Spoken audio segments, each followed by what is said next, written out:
All right, writers, you have your story ideas. Now it's time to write the first draft of your story. Want to write a story that makes readers say, "I want to keep reading"? Start with a super cool beginning.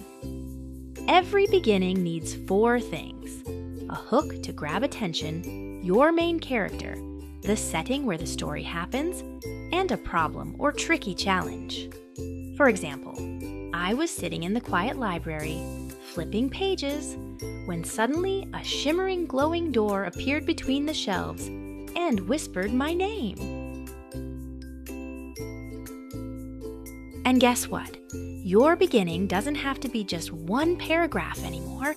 It can be 2, or even 3. Think of it like building excitement step by step. In the first paragraph, you hook your reader. In the next, you introduce your character and setting.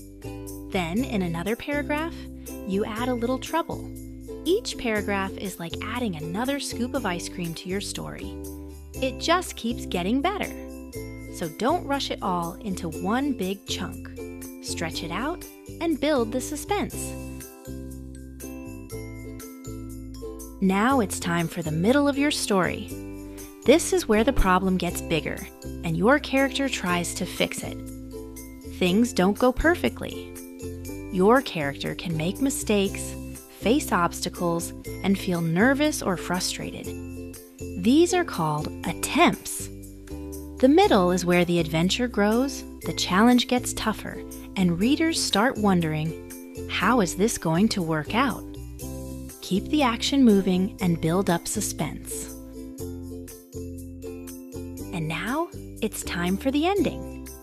This is the big moment where everything changes. The problem finally gets solved, and we see what happens because of it. How did the character grow? What did they learn? The ending should make readers feel satisfied, like, that makes sense. Wrap it up, show the result of the adventure, and leave your readers smiling, surprised, or thinking about what just happened. That's how you finish strong. Have fun writing your first adventure.